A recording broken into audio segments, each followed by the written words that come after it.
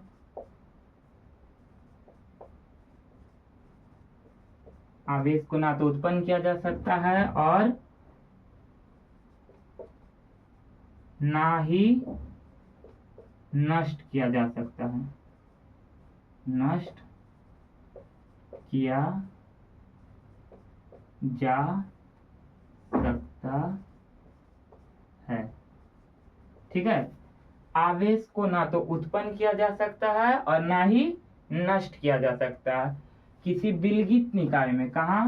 किसी, अभी बताते विलगित निकाय क्या है। किसी विलगित निकाय में, किसी विलगित निकाय के अंदर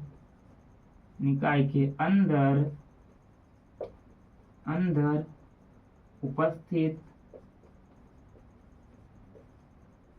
रहता है आवेश का संरक्षण कहलाता है। क्या बोले हम? आवेश को ना तो उत्पन्न किया जा सकता है और ना ही नष्ट किया जा सकता है। किसी विलगित निकाय के अंदर आवेश का कुल मान क्या रहता है? संरक्षित रहता है या तो उपस्थित रहता है। ठीक है, ये हमारा कहलाता है आवेश का संरक्षण। क्या कहलाता है? आवेश का संरक्षण। विलगित निकाय का मतलब होता है, आप लोग ब्रह्मांड का नाम सुने होंगे, जहां पर ना तो क्या बोलते हैं उसको, वहां पे निर्वात होता है। ठीक है, वही विलगित निकाय समझिए। विलगित निकाय का मतलब क्या हुआ? विलगित निकाय के अंदर कुल आवेश क्या रहेगा? संरक्षित रहेगा। ठीक है, यानी कोई विलगित निकाय ऐसा होगा, इसमें +2 इलेक्ट्रॉन -2 इलेक्ट्रॉन, मतलब जितना भी आवेश रहेगा सब इसी के क्या रहेगा? अंदर रहेगा। और ना तो इसको उत्पन्न किया जा सकता है और ना ही क्या कहलाता है? आवेश का संरक्षण। अब एक और है हमारा आवेश का योगिता, यानी आवेश योग का नियम का पालन करता है। क्या करता है?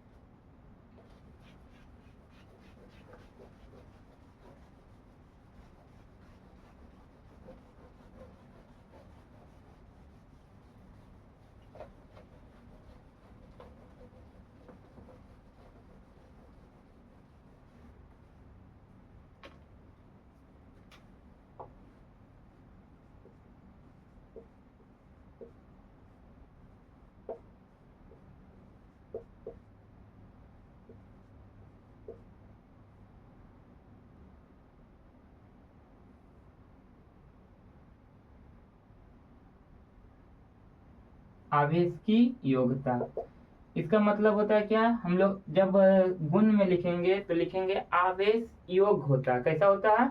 योग होता है। तो आवेश की योग्यता से भी 2 नंबर का क्वेश्चन पूछा जाता है कि आवेश की योग्यता क्या है। तो आवेश का योग्यता देखो, इसके अनुसार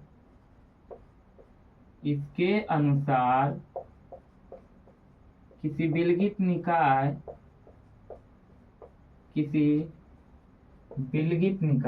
उपस्थित,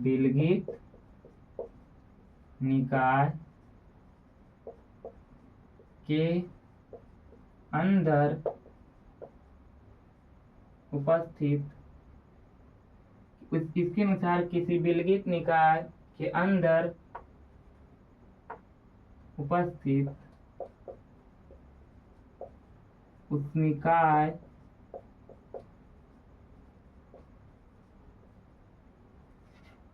निकाय के कुल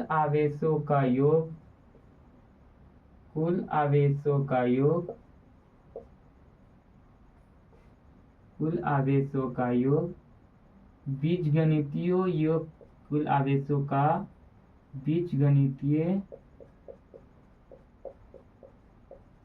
योग के बराबर होता है।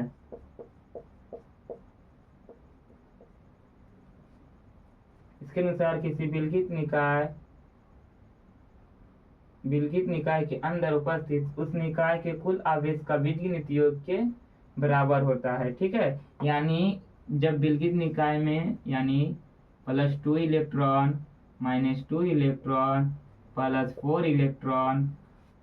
तो इसका जो योग होगा Q बराबर बीजगणितीय योग Q बराबर हमको निकालना होगा। तो हम कैसे निकालेंगे? +2 इलेक्ट्रॉन जितना विलगित निकाय के अंदर रहेगा 2 इलेक्ट्रॉन -2 इलेक्ट्रॉन +4 इलेक्ट्रॉन।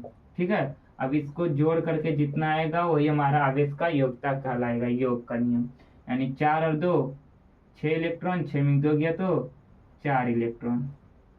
ठीक है, यही हमारा हो गया आवेश का योगता। तो यानी आवेश क्या होता है? योग ही होता है।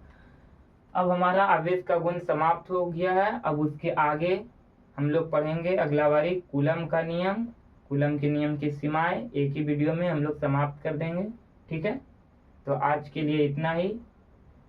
Subscribe, follow and like and comment कर दीजिएगा। ठीक है।